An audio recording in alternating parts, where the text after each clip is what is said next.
Okay, everyone, welcome to Grow My Dental Practice webinar and podcast. I've actually written this down because every week I forget to mention all of these things and just get chatting. Tuesday night here in Australia and 4 a.m. in Kentucky, USA, where we have Professor Tom Larkin joining us. Welcome, Tom. Thank you very much. No, thank you. I know that the two gentlemen I've got here can definitely draw a crowd. And so this podcast / webinar series, we haven't decided what it is. I think it's a pop-up something. I don't know. It's presented by Seven Figure Hygiene and the Larkin Protocol. So I'm really pleased to have you here, Tom. And we're striving to bring medicine and dentistry back together, as well as reignite the passion and skyrocket production in dental hygiene departments. I'm your host, Sue Rusalem. And this evening, we have Michael Wong from BES and we have Dr. Jason Pang from Cosmics Smiles and Laser Dentistry. Welcome, Dr. Pang. Hi, Sue. Good evening. I'm glad you're on. I've got lots of questions to ask you. And welcome, Michael. I also want to welcome the Larkin Fab Five, the first 5 people in Australia to bring the Larkin protocol into their practice. They always pop in and out, and I genuinely appreciate everything that you've done for our program and the dentists in Australia and around the world. And to the Larkin protocol certified clients, and in particular, one of our crazy hygienists, Katie Phillips. She's here today, but she's feeding her pets as she listens to us.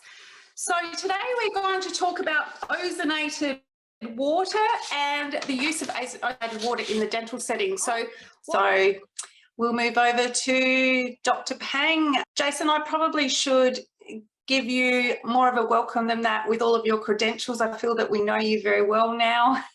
You work in Northern Sydney at Cosmic Smiles and Laser Dentistry, and you're a very early adopter of all things gizmo and really cool. And so I'll hand over to you and you can let us know what you've got to share with us tonight. Thank you, Sue. Well, I thought I'd just follow on from what you were saying about biofilm. And the thing about biofilm is that it's a problem universally around the world. It is something, whenever you have a liquid solid interface, you're going to have a biofilm problem.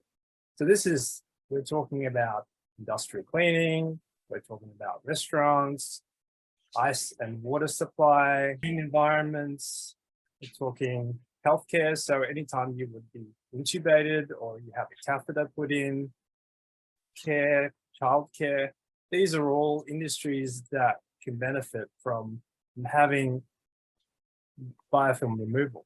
So even though I'm going to be talking about the dental industry, this is a problem that really everybody has to deal with. So yes, ozone in the dental suit. So here I have a picture of when I first got my practice, and this is before I really did anything to the practice, and it's a sterilization area and the lab. And one of the problems that we had is that we always had a really bad smell coming from both of those areas. And we couldn't really ever figure it out. And so we tried flushing with various products, and then we decided that we would look at, so we looked at various ozone products, and as Michael said, there's lots of different ones. We looked at one of the catalytic versions, which generated it from electricity and bubbled it, and that wasn't so effective. But this here is one of the early biotech units. We got this in 2011. This is actually one of the very first products, which is an electrolytic product. It generates 1 to 3 parts per million. And, it was designed to be used for hand washing, for washing foods. You could drink it as well, but it is antibacterial, antiviral, antifungal. It kills protozoa, it kills parasites. So it's a very, very nice product. And very soon after we started using this, the smell in the sterilization area and in the labs, that all went. We eventually upgraded this product, and this was originally supplied to us by Mid Devices, Tony Konevsky, who's on the call. Now, this is a very early implementation of a very effective method of generating ozone. So it took us a little while, but we eventually realized that there's more to it than just those two areas. We obviously have dental chairs and the dental unit water lines. So this is in 2012 when we decided to test the various chairs that I had. So I had 3 rooms. So you can see S1 surgery 1. There's some red bacteria there. We can see on these dipsticks. That's measuring tool. It's called a dipstick. In surgery 2, there's more. In surgery 3, there's even more, compared with tap water on the lower right-hand side. So if we look at the chart and see where it lies, we can see that the red dots is somewhere in that range of maybe 1,000 to 10,000 colony forming units. The middle one more, and the upper right one, yeah, it's too many to count.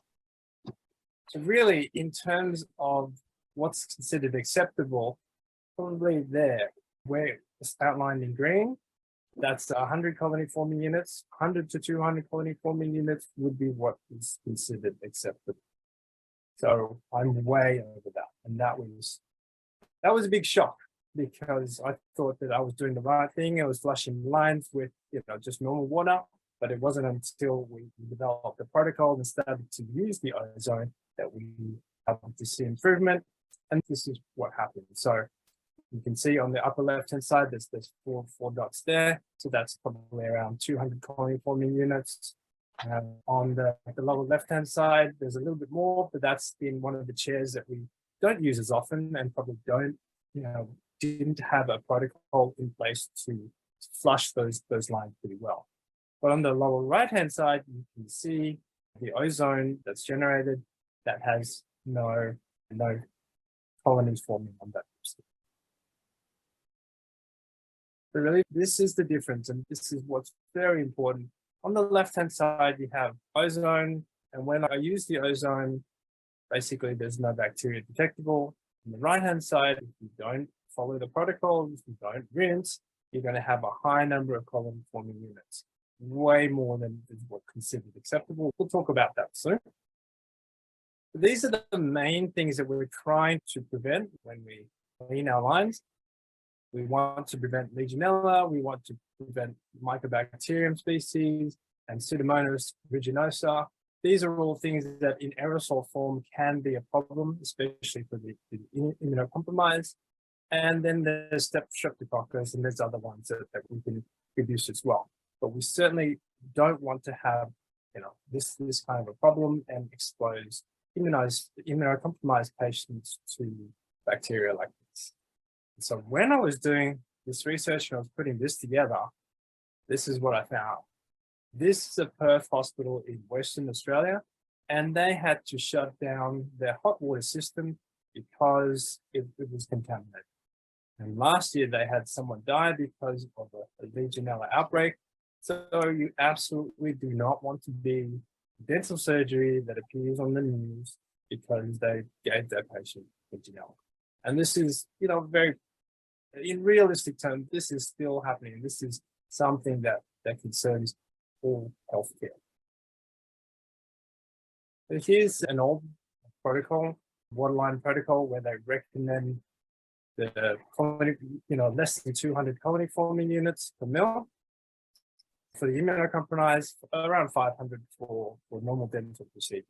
And so the guidelines say flush the lines in the morning for 2 minutes and then 30 seconds between patients, test every few months, and then if it's above that amount, you need to shock them. But look what happens when you don't shock them. On the upper left-hand side, you have what they call slime worms. These are basically buildup of the biofilm, and if you don't take care of that, what happens is they come out, especially when you take the hand pistols off. You can see all this stuff oozing out, and it's disgusting to see. And Prof. Larkin has shown before a really big slime worm, which is quite terrible to see. On the lower left-hand side, you can see how the planktonic bacteria, they adhere to a surface, and then they start to accumulate. They build up the biofilm. Before then, you have parts of the biofilm breaking away. So this are the international guidelines. So in the UK and EU, it's 100 coliforming units per mil, 200 in Australia, 500 in the US. So this is part of Laurie Walsh's presentation. He's one of the world's best researchers in terms of biofilm and water lines. If you do a search for water lines 2022, the PDF, you will find his presentation and some of these slides that I'm showing now. But this is a standardized modern form of that dipstick. And you can see on the top, 0 coliforming units in sterile water or in ozonated water. On the lower left-hand side, we have that 220 coliforming units in tap water, which is pretty normal. Water will have some bacteria in there.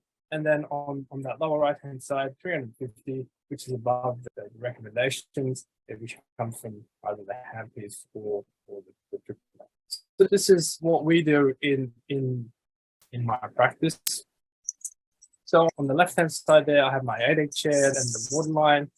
So in the morning, we will flush the chair for 1 to 2 minutes. And then what happens is we leave the water in there for the rest of the day. Because as the ozone breaks down in the dental chair, it becomes virus-free, bacteria-free, fungus-free water. So that is perfectly suitable for use for the patients throughout the day. And then at night, what we do is we flush all the water out of the lines so that it's kept dry in the evening, so that if we don't come back the next day, if we have a long weekend, if we go on a holiday, we don't have to worry about any growth in the line.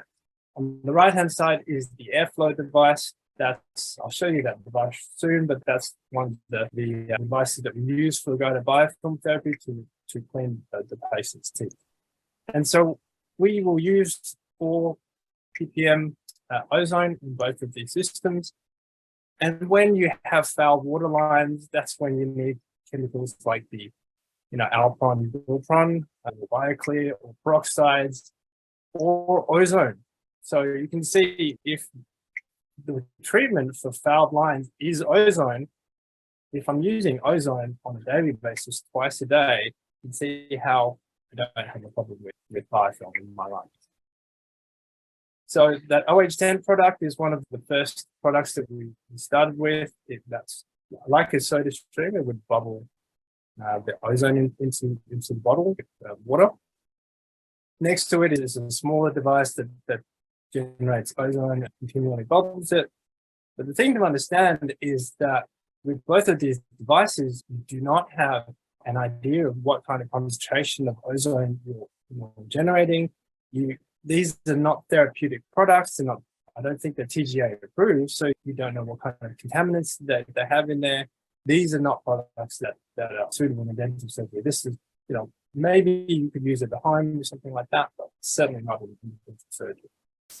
On the right-hand side there, I've got an Ozotop unit. This is something that I've been using for a long, long time, but it's the only TGA Class 2B product which generates ozone gas. It's like the Helizone if ever you've used that product before.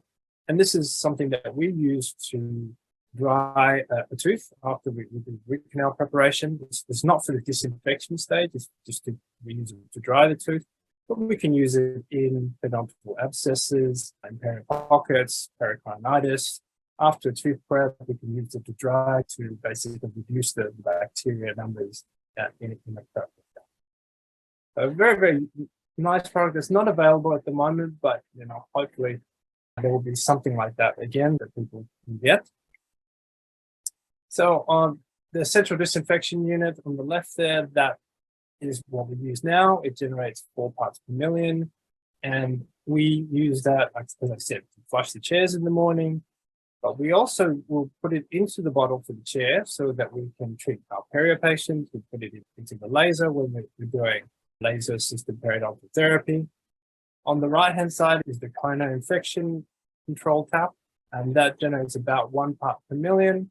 And that, even with sub parts per million, that is enough to have an effect that reduce the bacteria numbers. So they're very, very nice products, with one which we have in the stereo area and the other, the kit tap, which we have in our room. And we do a preoperative rinse with the ozone. We get the patients to rinse for about 30 seconds. With COVID, you would have known that the recommendation is to use iodine or hydrogen peroxide or chlorhexidine. Wouldn't recommend chlorhexidine, too many problems with that, or ozone. And this is really there to decrease the bacterial, the viral loads, and to minimize the aerosols that are being generated. So this is very protective for the dental practitioners themselves. If the patient's coming in, they're rinsing with the ozone and they don't then generate aerosols which have so much bacteria in it, that is good for us. So these are a couple of the ozone sprays. So you can see that the Biosure one on the left-hand side, and a newer product on the right-hand side, that's the Ozoneated Pro. That uses a slightly different diamond electrolytic process, which can make the ozone as you press the button. So it's on the fly, as opposed to the Biosure product, which you press the button and it takes 2 minutes to generate the ozone. But both of these are portable and very good for practitioners that perhaps work at multiple practices, or they're traveling between places, or they need something that's portable. So that's it. Those are my products. So here, this is one of the products that we use, the EMS airflow, where you do guided biofilm therapy. So what we do is we apply a dye onto the teeth, and we rinse that off with the ozonated water from the unit, and it leaves this either pink or this blue biofilm. And the pink is fairly new, less than 24 hours, and the blue is over 24 hours. So you can see with the combination of warm water spray and the erythritol powder, we are removing all of that biofilm. If you have a look right now, the light blue, that's showing that there's acidic biofilm being produced.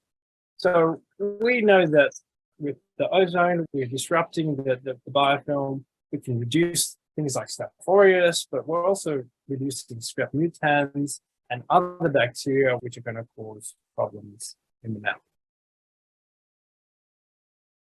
This is again the EMS airflow device, but this is with a perio-flow tip. So that's a sub-gingival tip, which we use for 5 to 9 millimeters.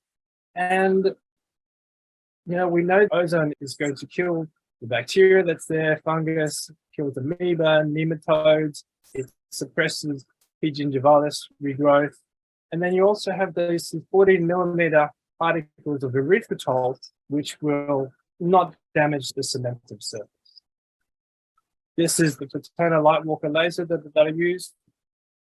Here we're generating shock waves at about 40 times a second. You have these explosions that happen underneath the surface there, and so that really circulates the ozone around.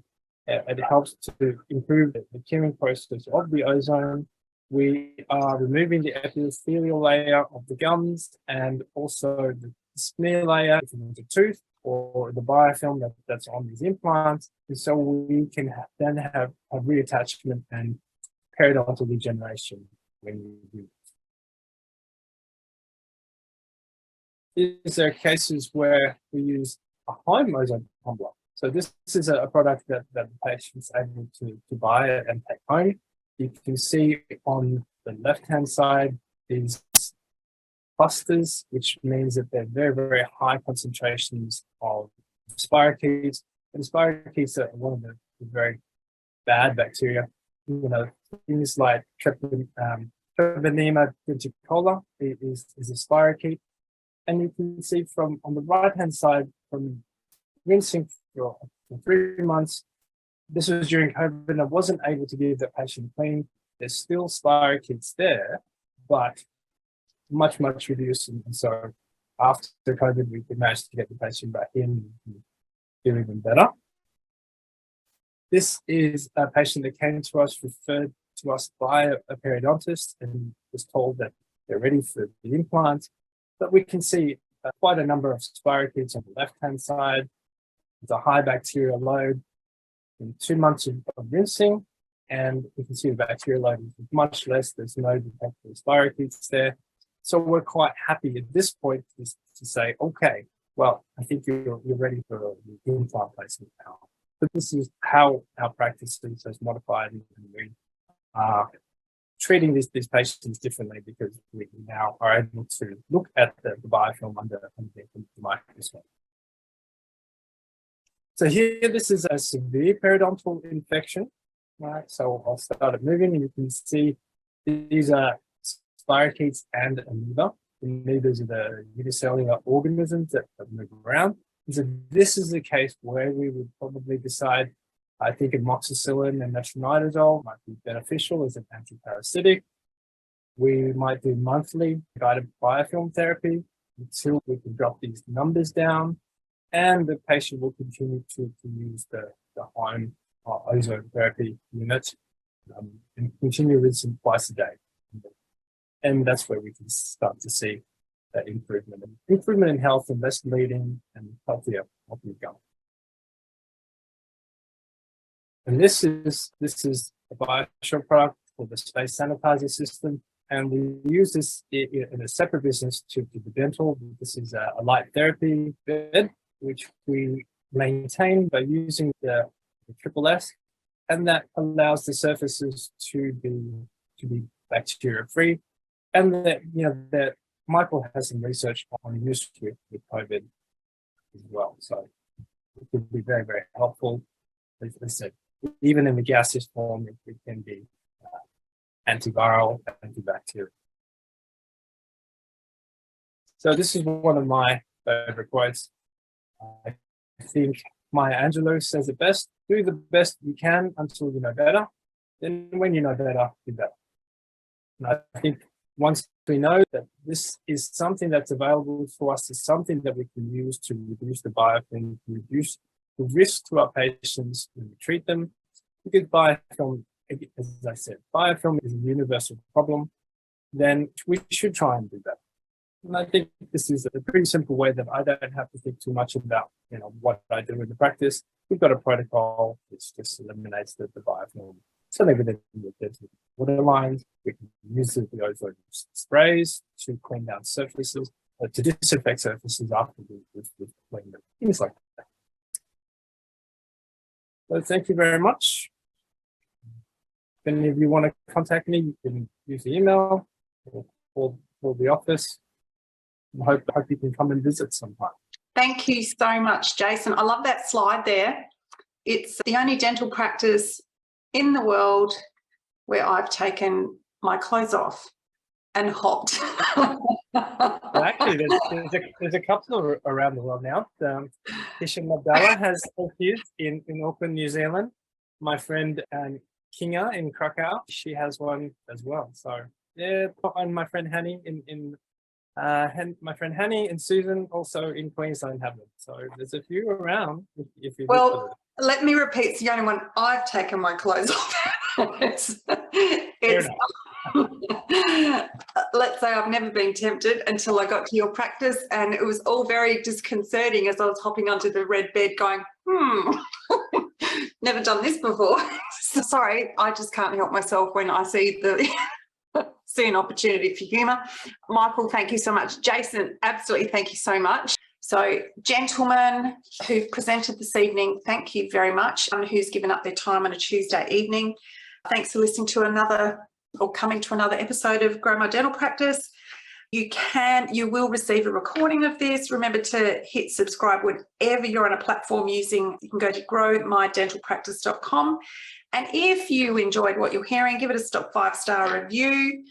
Let more people know about it. Can I just mention, in about 3 weeks' time, I will be in Adelaide presenting at the Kooyonga Golf Club on a Wednesday evening with Dr. Michael Cernick. Adelaide people are in for a real treat.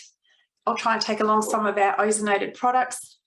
For those of you who are stuck interstate and have to work, I'm so sorry, because it's quite a treat. A, to go to the golf club, and B, to listen to Prof. Michael Cernick. God, he's a professor. He's not a professor. I just made him one with a slip of the tongue. Tom, thank you for getting up at 4 a.m. in Kentucky. You may now go back and get some more sleep. I'll see you all here next week. And Jason, Michael, thank you for your time, and we'll see you next time. Thank you all. Thanks, guys. Thank you all. I hope that was worth it for you, Tom. Yeah, absolutely. Absolutely. Thank you.